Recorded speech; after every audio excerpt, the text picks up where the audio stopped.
We'll be talking about black holes today. So before I talk about black holes, I want to give you guys a little bit of background. I have something behind my head that I'm going to show you, but for now, let's take a look at this. I'm sure you've seen images like this before. What this surface represents is space, except this is one dimensional, I mean, two-dimensional space, right? It's like a sheet of space. So can you imagine like a whole bunch of sheets on top of each other, making a three-dimensional space? This is the way it's been represented since the time of Einstein. But I do have a three-dimensional space and a mass changing the shape of three-dimensional space for you. You're not going to see that very often. Probably this is the only time in your life you're going to see three-dimensional space changed by the presence of space and time. So, let me do this actually. Let me stop this real quick and show you guys something in the background. Can you guys see that? Can you read that, or should I put my other camera on there? It says general relativity, right? General relativity, mass curves space and time. Excuse me. So, in the presence of mass, space and time curve. That's what it's saying, right? Mass, curve, space, and time. So that's general relativity. That's what Einstein published in 1915. Yeah, just before the war, before the First World War, right? All right, so that's what it is. So we have mass here, right? These are masses. This yellow thing, this brown thing, and this red thing are masses. Yellow thing is the most massive. The brown thing is less mass. The red thing is the least amount of mass. So just the presence of mass. If you have just one proton, right? You're curving the space and time. That's it. So you're curving the space and time? Yes. Presence of mass and the curvature of time and space are easier if I explain the curvature of space first, then the curvature of time. So here's the curvature of time. Space. Now this is a massive object and it's curving this space a lot, right? Whereas if you have a little tiny mass, you're not curving it as much and you're curving it more with a medium-sized mass. So, question is this. I'm going to ask you guys a question. Can I ask you a question, Justin? Simple question? Thanks. So, why aren't you flying into space right now, Justin? Because gravity is holding us down? Thank you very much, Justin. That's exactly right, because gravity is holding you down. So, what is exactly this thing we call gravity? Because according to Newton, gravity is a force that is holding you and pulling you down to the center of the earth in this case, right? But I'm here to tell you that gravity doesn't exist. Huh, I'm sorry. So what is instead of gravity? We have something called the curvature of space, which means because there is earth below my feet, the space that you see here on top of my head is curved. So normally I can show you one slice of space so you can see space is pretty flat. But when you get close to mass, in this case the earth, space is curved like this. Like this. And it's shoving me towards the ground. So it's nothing that's pulling you to the earth. It's just that the space that surrounds the earth is curved. And so for that reason, you can't fly into space because you're being shoved towards the ground by the curvature of the space surrounding the earth. I hope that makes sense. No. If we look at the next picture, we can see a three-dimensional shape of the same. So here's a little ball, and this little ball is curving the space around it. Now notice that the space is being curved towards the mass, right? So what if we had a three-dimensional space and then a ball moving in three-dimensional space? Now, how does the shape of space change? That's what I was going to show you. And so there it is. That's how the space changes shape by the presence of the ball. So every time you move in space, you're changing the shape of space like that. Now, if you change the space infinitely, right? If you have infinite curvature of the space and time, then what you have is a black hole. So when does that happen? When you have, in a star, anyways, when you have more mass than 3 times the mass of the sun, when the core of a star is collapsing after the supernova, and you have 3 times the mass of the sun, you will curve the space so much that you will be curving it infinitely. So what happens if you change it infinitely? So now you have 3 times the mass of the sun, and it's still shrinking, and now it tore up a hole in space. It tore up space, right? Like tearing up a sheet of paper. It put an actual hole in space. So in this case here, you can go through this space if you could, but you will die before you even get there, right? So let me show you a little more now. Allow me to change this to something that is different here. Now here is the curvature of time. Time is also changing, right? So this is called tarmac, right? The tarmac is where the airplanes land and take off and stuff. And let's pretend we have 2 atomic clocks. One atomic clock is on the ground. One atomic clock is 10,000 feet above the ground. All right, we'll just pretend. And it's a German airplane. It's a Lufthansa. All right, so now we have 2 atomic clocks, one in the airplane and one on the ground on the tarmac. The only difference between them is that one is above the ground and one is in the airplane. Now, if you look at the times, you can see that the time is ticking just a little bit faster in the airplane. It's 2:38. Here is 2:37 on tarmac. I'm exaggerating so you can see it. Otherwise, doesn't really matter, but I'm exaggerating. It's not really that much of a change. Something like a billionth of a second, all right, like that. So if you move from the surface of the Earth, because on the surface of the Earth, the curvature of space and time is maximized, right? The only way you can even get more if you go inside of the Earth. But here on the surface of the Earth, gravity is curving the space surrounding the Earth. But it's not just this space, it's also curving time. I can't show you curved time. This is the only way I can show you the curved time. So this is 1437. This is going faster. That means time slows down in the presence of mass. Because this guy is closer to mass, it's going a little slower. In fact, when you get to a black hole, like that black hole that I just showed you, now time stops completely. And I mean completely. Every other clock is going, but the clock at close to a black hole stops completely. So now, what if you took an airplane and you didn't quite go right next door so you can, be sucked into the black hole, but you just kind of orbited the black hole. You just orbit the black hole for a couple of days, and then you go back to Earth. What's going to happen? Well, what happens is that now you've moved in time. You have time traveled. You'd be 2 days ahead of everybody else, right? So now, because you're orbiting the black hole, and at the black hole, time is stopped to zero. So a little farther away, time's still going very, very slowly, but time on Earth is passing normally. When you get back to the Earth, you'll be a couple of days in the future. So that's how you can actually travel in time. You can go into the future, right, by just orbiting a black hole. Can you move back in time now? That's another question. It doesn't seem possible. Why doesn't it seem possible? Because if I go back in time, what happens to me, Noah? If I go back in time, all right? If I go back in time, like 10 minutes ago, like where were you 10 minutes ago, Noah?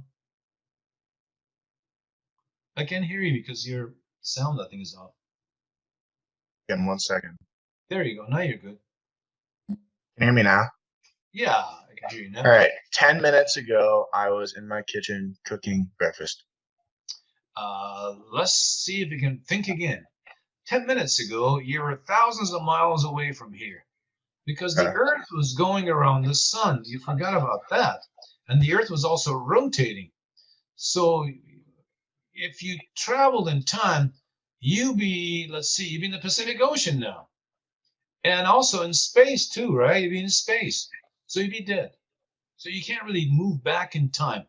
If you're going to move back in time, you have to move back in space and time simultaneously, right? Mm. Do you see that? Yeah, Yeah. so traveling in the future, that's a different story. So that's a possibility. You can move into the future, but you cannot move to the past. In fact, every time you get on the airplane, you go on a long trip, you travel into the future. Fraction of a second, but you still travel into the future. Because it's not just a mass that curves the space and time, it's also speed. If you travel as compared to people that are not traveling, because you're moving, time also dilates. So that's kind of weird too, right? Time So actually do you think it's actually possible to orbit um the the black hole and actually travel through time? Like, is it possible, yes, or without it getting is. sucked in? Like, how Yes. would you? Yeah, it is because all you need to do is to get a fast spaceship. Don't get too close to the black hole. Stay a little farther out, and just go at the speed that is required to orbit the black hole. So that's a doable thing for sure. Yeah. So that's how you move in time. All right. Now I'm going to get on the board and show you guys the guts of the black hole. But before I do, I want to show you guys a little movie. So let me see if I can show you guys a little movie. Let me kill this real quick here. I don't want this thing to go on forever. So let me do that. And then I'll do this. Let me share this little video with you guys. Can you guys see this? All right, so these guys are going to try to explain what a black hole is. Then I'll try my explanation. Pretty important people here. Neil deGrasse is here. A couple other people are really important are here. So let's take a look to see what they say about black holes. Hole. An object so strange, it's hard to describe. What's a black hole? It's a region of space. It's a point of infinite density. We don't know how to wrap our brains around that. If you fall in, you never come out. It's not the point of no return, it's the sphere of no return. Now you throw in a hungry beast in the middle of it all. It's this monstrous, mysterious thing. And if you can imagine taking a bowling ball that, I don't know, eats everything, that's not true. You have something, you drop it off the top of a building, you're falling in to the deepest well you can possibly imagine. Physicists have just as hard a time as anybody else understanding this sort of thing. It's a black hole. There's no other phrase we can possibly use to describe it. The current idea of the I love the way it says paw print. All right, so it turns out that we can actually see a black hole by looking at a black hole silhouetted against light. We actually took images of it silhouetted against light, so it's possible to see it. All right, now let me change cameras and get on the board for you guys, and I'm going to show you guys what this is all about.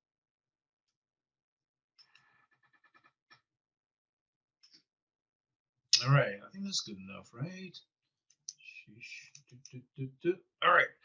So if you didn't write down general relativity means mass, curve, space, and time, so please go ahead and write it down. So now, remember we had leftover, we had a supernova, right? So the supernova, the core of the supernova was collapsing. And as the core collapsed, the upper layers went, uh-oh, there's nothing below our feet. So the upper layers crashed towards the core. And as the core was also collapsing, they ricocheted off the core and they went explosion, right? That was a supernova. Now, if you have more than 3 times the mass of the sun left, and that's minimum, you need minimum 3 times the mass of the sun left after the supernova. So then after after the supernova event. If the core has more than 3 times the mass of the sun. Now, this is the way we write down 3 times the mass of the sun, but I'll also write it down for you. Say, right here, 3 times the mass of the sun, right? Then, so from now on, if you don't mind, I'm going to write down this. 3 times the mass of the sun. Instead of writing 3 times the mass of the sun, this is a symbol for the sun. 3 times the mass of the sun. Then the core will collapse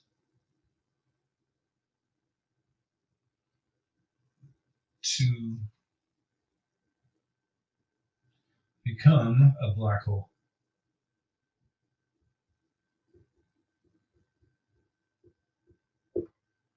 We'll write down infinite density. We don't really know what that means. What does it mean? Infinite density. In other words, what it's saying is, what is density, right? Density is when you have, say, a cube here, and inside of this cube, you have some mass, right? So let's say you have a whole bunch of particles in here. So the amount of particles you have in this volume of space is called density. That's all. So now, when you say infinite density, how could you get infinite density? Well, not that difficult, actually. What if you had no size? If you have no size, then one particle will give you infinite density, right? So that's what it's talking about. So black hole is just this one single dot. Single dot, by definition, a dot, when the Greeks invented geometry, they said that a dot has no dimensions at all. In fact, they said this is one dimension, right? A line is 1D, one dimension.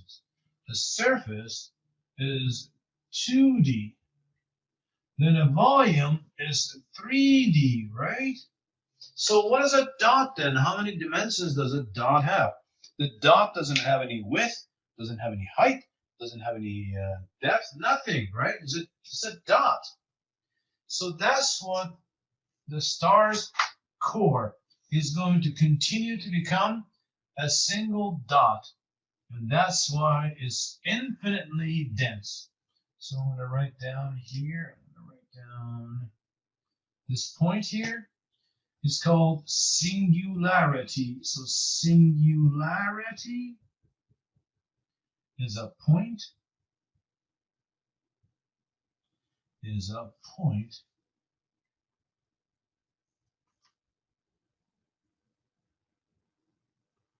with infinite density. Right? So the Earth is like 5.4 grams per cubic centimeter. That means if you have a sugar cube of the Earth, you average, like you put the whole Earth in a blender, you blend the Earth, and its average density is 5.4 grams per cubic centimeter. So every sugar cube of the Earth will be 5.4 grams. Like that, right? So the Earth is kind of heavy. This guy here is infinitely dense. Now, in this case, let's say if the star's core had 10 times the mass of the sun, that thing has 10 times the mass of the sun. So it has mass. What else does it have? So we say it has one mass. Now, it must also have rotation because the original thing, the original core, must have been rotating. All stars rotate. So this guy must have also rotation. Rotation. Professor, are you referring to the dot? Yeah, the dot must have The rotation. The dot has how many times more mass than Earth? Or than the sun, I'm sorry. Well, in this case, we have one that has got 10 times the mass. But Okay, we said if 10 it's got times. 3 times the mass of the sun, it's going to become a black hole. But if the core has 10 times the mass of the sun, it's going to be even a more massive black hole. You just Got need it. to go over the 3 times the mass of the sun limit. That's all. Thank you. You're welcome. So, but it also has charge.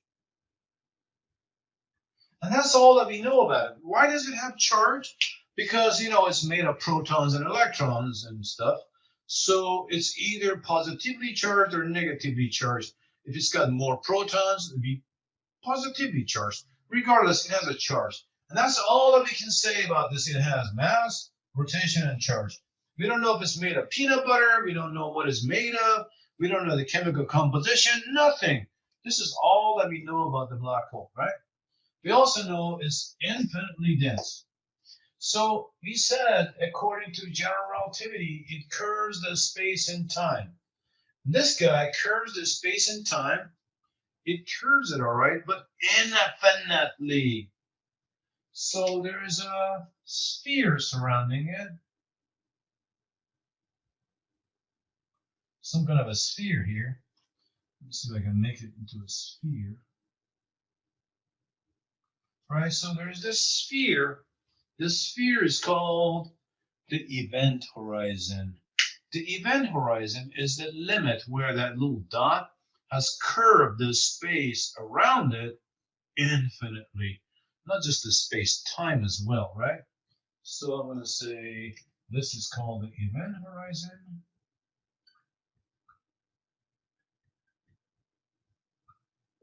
So inside of here, we're going to say, see if I can find a place to write it. This is, I'm going to say inside space and time are infinitely curved.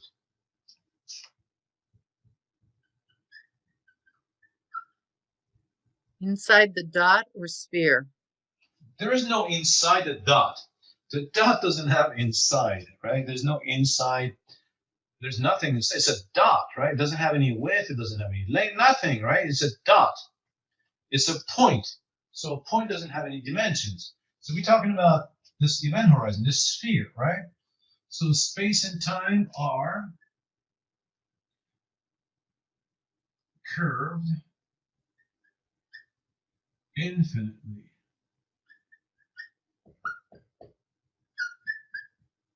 Inside of this sphere. Like that. So Would we space, also say inside the event horizon? yes. So there's a Thank sphere here. It's an imaginary sphere. It doesn't exist, right? So inside of the sphere, we say space and time are curved infinitely. Remember, what's his name was saying that it's a point of no return. The other guy says, no, it's not a point of no return. It's a sphere of no return. So whichever, it doesn't matter. Regardless of what they said, this is a black hole, right? So a black hole has an event horizon that surrounds it, and that black hole's event horizon represents the limit of where space and time are curved infinitely. So outside of here, it's not curved infinitely, right? I'm going to write that down. Not curved infinitely. Infinitely. Out here. Just inside of here, right? Now, what's happening in there is space is falling into that singularity. And space is falling into that singularity faster than light. So here's space falling in faster than light. So space is falling in faster than light. All right? Space is falling in faster than light. You might say, wait a second. I thought that nothing can go faster than light.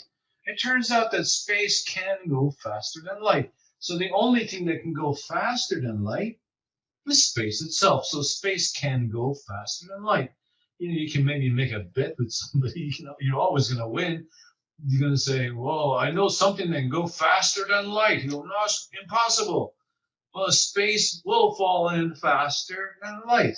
So now, I'm going to go inside of this black hole because I'm a super astronomer. The super astronomers are not scared of black holes. In fact, they will survive black holes. So don't try this at home. Only astronomers can go inside of a black hole. And I want to take my cell phone with me. So here's me. So it's the inside. sphere that is the black hole Well, it's a good or the question, dot? right?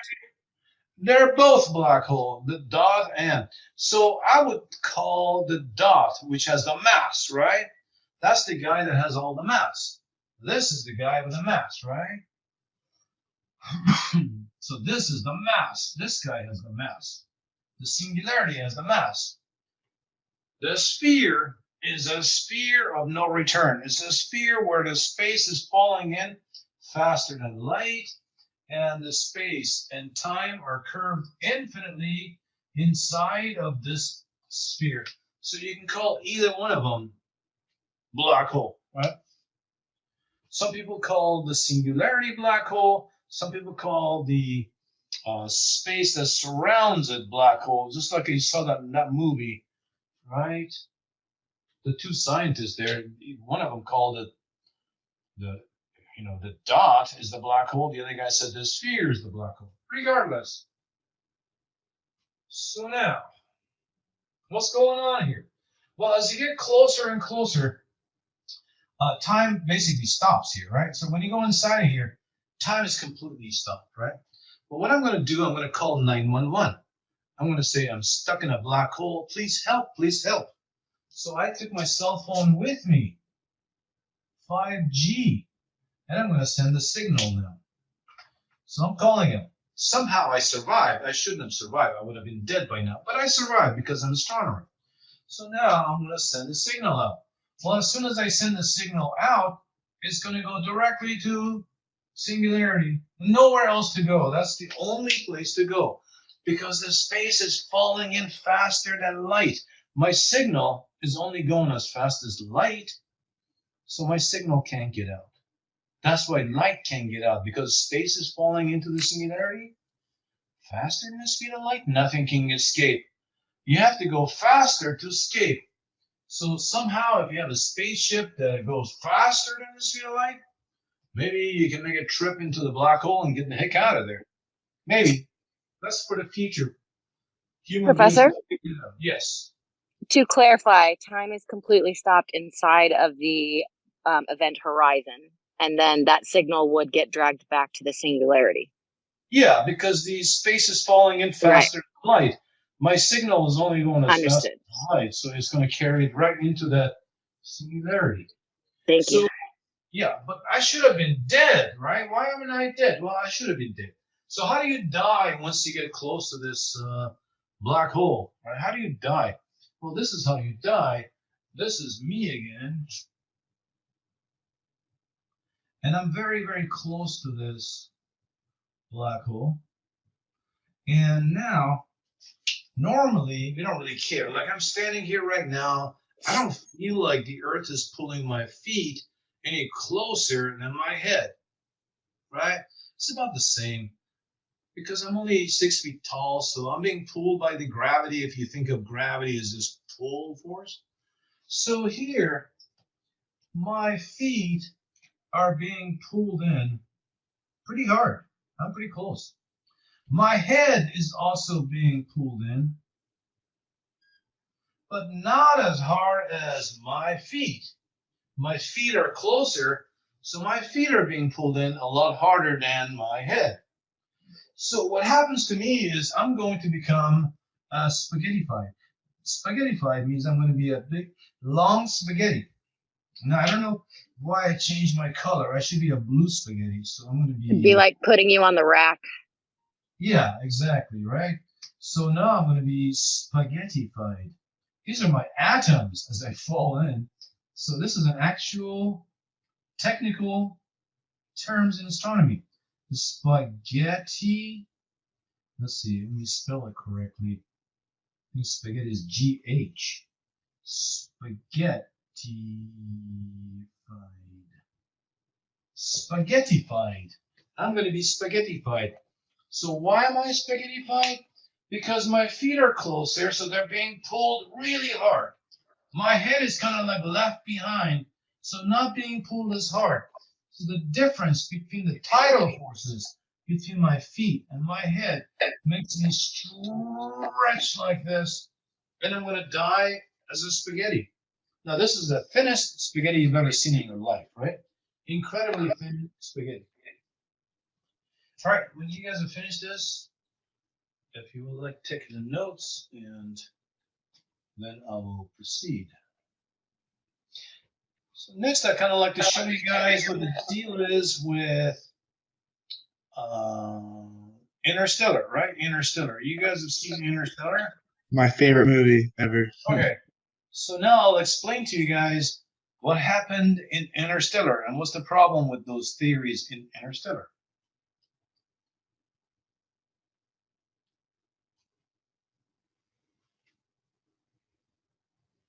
So remember, black holes have these three things: mass, rotation, and charge, right? So the one that I just drew for you, that one has mass, but it has no charge or rotation. We didn't talk about charge or rotation, right? So I'm going to give you a version where it's a reality. Reality is that black holes should be spinning. So let's make a black hole that does spin. Can I erase this? Any objections? Yes. Yes. It's okay, you guys? I'm done. Excellent. All right.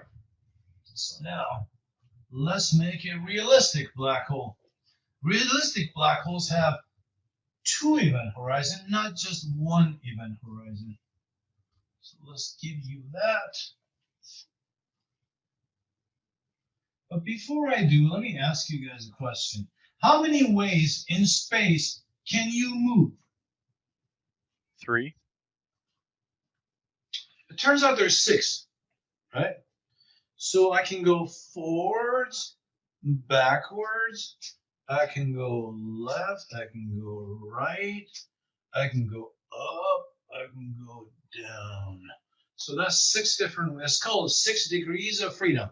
So you can move 6 degrees of freedom in space, 6 different directions, right? But I can also move in time in the black hole. That's the place I cannot do anything in time right now. I can't go to tomorrow. I want to go to Friday, man. I don't care about Tuesday. I want to move. So we can't really move in time.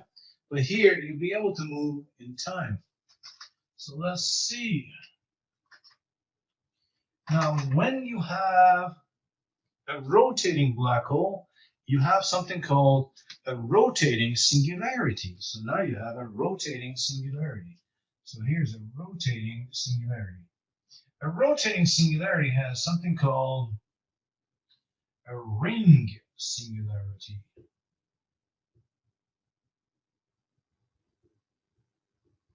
So you have a ring singularity here. Now, if this ring singularity didn't have any event horizon, you could see it kind of like a TV set, like a round TV set going by, like you're watching it in the stadium. It'd be like a big giant TV set going by. And if you looked at it, you could see stars in space and time. You could see stars maybe from 1 million years ago and 10 billion light years away, something like that, right? Now, so let me just put some galaxies and stuff in here so that you guys will know this is a window to space and time. So you can see things that are somewhere else in time and somewhen else in time. All right. Now let's put in the event horizons. So we have two event horizons here. One's called inner event horizon. Let's see if I can draw this correctly. So this is called inner event horizon. E dot H dot means event horizon. That's a universal symbol. And then I'm going to do one more. See if I can do this one. It's going to be tough.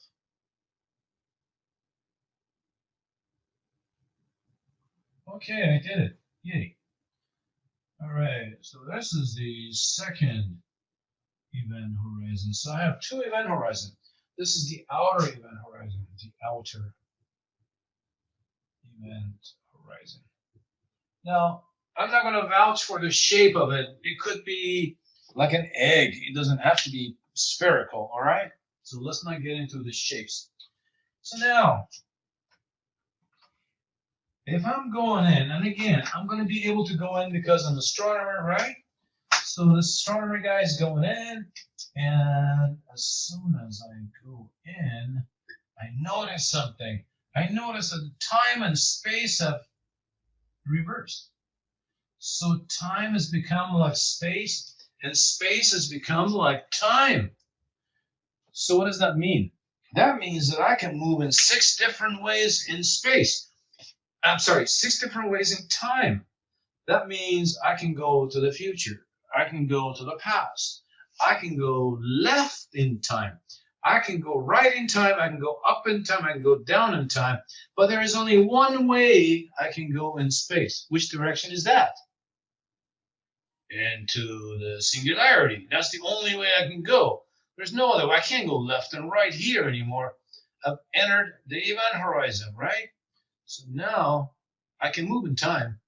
Up, down. What does that mean? Like go left in time. Nobody really knows what that means, going left in time. But it's like a superpower, right? You get a superpower. You go, I can go left in time. Maybe you slide in different time zones or something. I don't know. But it's a superpower. So you can do that. You can move 6 different ways in time, but only one way in space. Now, once you go into the second one, time and space reverse again. So what that means is now, inside of the second event horizon, everything is normal. You can move in space, and you can't move in time, just like you did when you were outside. So you'd be just like a normal person here, right? You can move in space, but not time. Here you can move in time, but not space. So you go to the second one. All right. So that's all fine and dandy, and you can't do anything about this right now. There's one possibility, though. One possibility that Interstellar can come to pass, right, Noah? If you like Interstellar, you have to hope that this is going to happen. So what happens is, if this thing here is spinning, and when the core of the star collapses, the rate of spin goes up, right? The smaller you get, the faster you go. If the rate of rotation reaches, because when it's big, it's maybe rotating once every 28 days, like the sun. But as you get smaller, the rate of rotation goes up. So if you're as big as the Earth now, you're rotating 100,000 times a second or some stupid thing like that, right? Or 1,000 times a second. So eventually, what happens here is, if you get to the speed of light, the inner event horizon gets bigger. As the rate of rotation goes up, the inner event horizon is getting bigger. The outer event horizon actually shrinks. So this one shrinks as you're approaching the speed of light. The outer one shrinks, the inner one expands. Only if you reach the speed of light and these two meet, like that. At that point, the two event horizons meet. And something incredible happens at this point. What happens is that both of the event horizons will disappear. There'll be no event horizons. Only if the rate of rotation reaches the speed of light. So what happens then? Well, what happens then is they both go away. So we don't even have any event horizons. So what do we have? Can I erase the event horizons? The event horizons are going away. They're going bye-bye.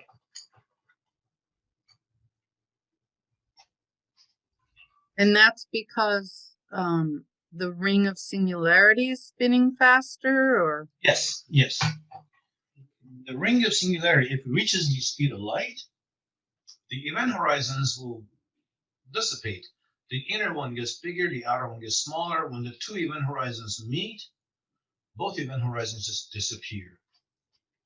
All right. So, And you said only when they meet do they disappear. yeah, that only happens when you go at the speed of light. All right, so let's make this baby go away. And everything is gone now. What do we have left? The ring of singularity is all that there is left. This is all we got.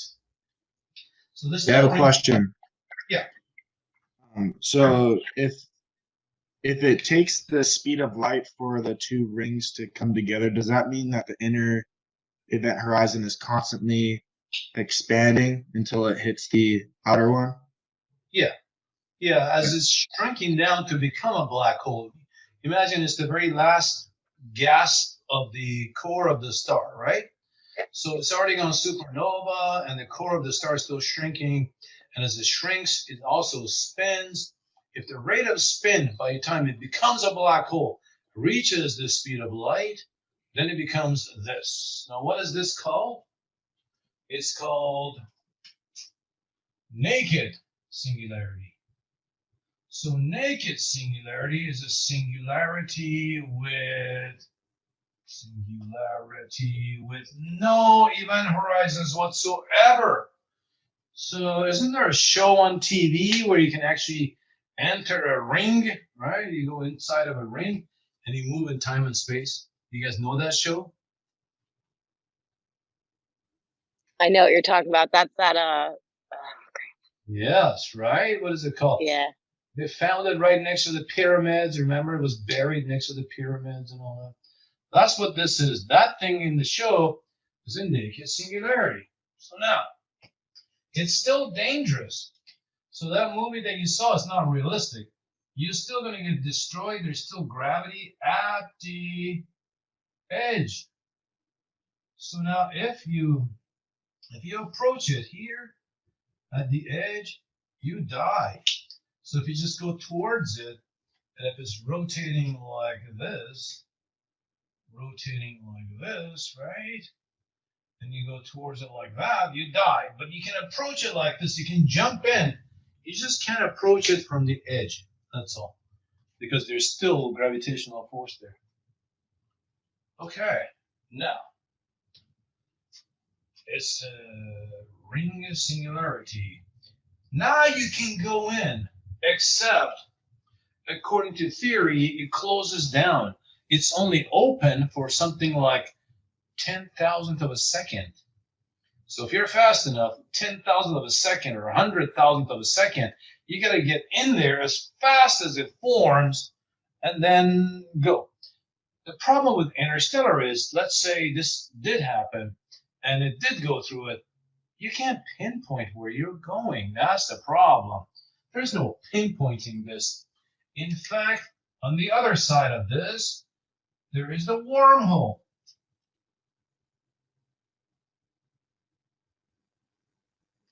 This is called a wormhole. Right?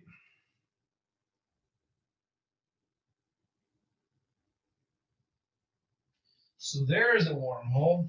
And now you can go in. It's all right. You're allowed to jump in. So you can jump into your spaceship. Except I don't know how in the interstellar they figured out that you can pinpoint exactly when and where you can end up. I don't think you can ever do that. Even with high technology, it's not possible. So now what happens? Now what happens is that you're going to come out. This is you now. So where are you coming out? Where is that place? Well, this is some when else and some where else. So this is some when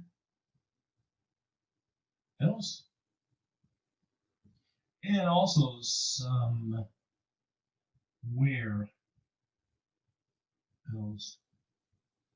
But don't we get spaghettified when we go in the ring of singularity? No, there's no more. There's no more event horizons. They all went away. This is naked. This is okay. You just can't approach it from the edge. This guy here is dead, but he can jump in.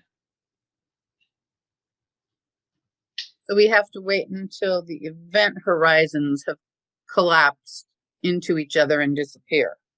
Correct. You have to wait for the naked singularity. Right. Okay. You know, something interesting. The brujas. You guys know, anybody knows brujas? Witches? That's right, witches. So brujas in northern Mexico, right? They talk about a ring of power, that you can travel through the ring of power. I don't know what they're exactly talking about, but they talk about traveling in space and time. They're talking about like flying around the earth and things. I've just read books about it. That's all I know. Like there's a guy named Carlos Castaneda. Carlos Castaneda's books are pretty awesome, especially the fourth book. Yeah, he talks to the northern Mexico. Well, he calls them Indians. I don't know what to call them. He calls them Indians. So, anyways, now, you can also, another possibility is that you can come out in another universe, because what you've done, you put a hole, you tore up the space and time. I can't express myself strongly there. Let's see if I can get a sheet of paper. Now, imagine this was the space, right? You put a hole in it. You tore up the space. So now the space is like this. You did this to space. You're going through the space, right? Instead of going from like here to here, what you've done is you made there come to here. You curved the space, so instead of traveling in space, you can just go directly there, like that. You just went from there to there. Instead of actually traveling from here to here, you just tore it up and you went to the other place, like in Interstellar. Huh? That's what you did. That's like the electrons. I'm sorry? The electrons going from one level to another around. Oh, you're talking about the leap. Yep. Yeah, okay. Yeah. It's kind of like that. Universe is just weird, right? So it could be another universe too. Now what the heck are you gonna do? Because it could be an ordinary universe, or it could be a universe where things are backwards. Like gravity could repel instead of gravity will attract you. Then all your atoms will fall apart. You could be dead as soon as you get out. So there's a lot of problems here. But I guess Interstellar fixed those problems, you know? What can I tell you? All right.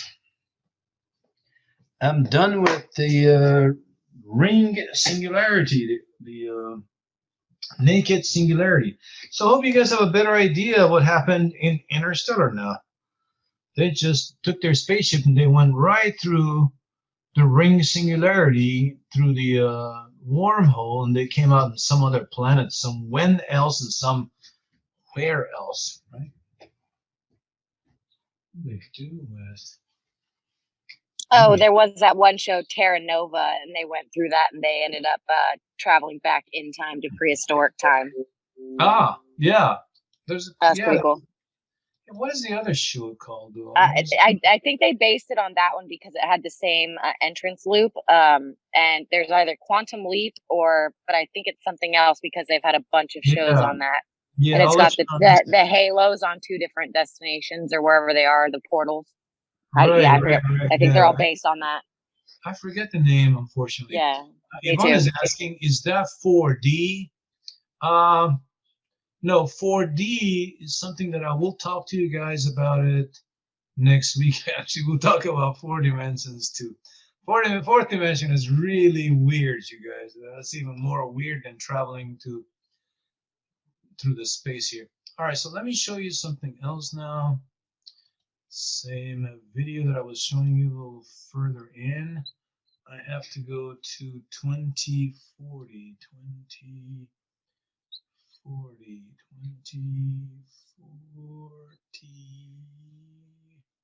All right. Ugh. Milky Way. But how could such a monstrosity come to be? Monstrosity, they're talking about a black hole. Now they're going to show how black holes form from a red supergiant, right? Now it's going to become a black hole, right? It's got more than 3 times the mass of the sun, so it's got to become a black hole now, not a neutron star. So if you have less than 3 times the mass of the sun, like 2 times the mass of the sun, you become a neutron star. If you have more than 3 times the mass of the sun, black hole, here we come. Gravitational pressure will be so large that the neutrons themselves will be crushed, and there'll be nothing left to stop the collapse. Many researchers believe that the Milky Way is littered with small black holes, the dark, dense remains of dead stars. So there's probably a whole bunch of these things going around, right? Don't be surprised if, like, you're sitting at home, all of a sudden a black hole appears. Now, you can also make mini black holes too. In fact, they're making it at Switzerland in the accelerator. They're making tiny little black holes. The event horizon of those black holes is about the size of an atom, right? That's how big black holes are. Isn't it a bad idea to try to create black holes on the planet? Well, here's something else. Black holes evaporate. Everything that is inside will be coming out, right? And Oh, so, it sucks it up and then dissipates, kind of, right? yeah, Or- yeah. So if all black holes eventually will evaporate in time. So at the end of the universe, where there's nothing, is going to be, I'll talk to you about it later, but it's going to be all dark, nothing, not even stars, nothing. The last thing that you'll see are these black holes evaporating. They explode. There's huge explosions. Whatever went in, now it's going to come back out. That's called the evaporation of black holes. So I think you guys got enough about black holes today. Yeah. Oh.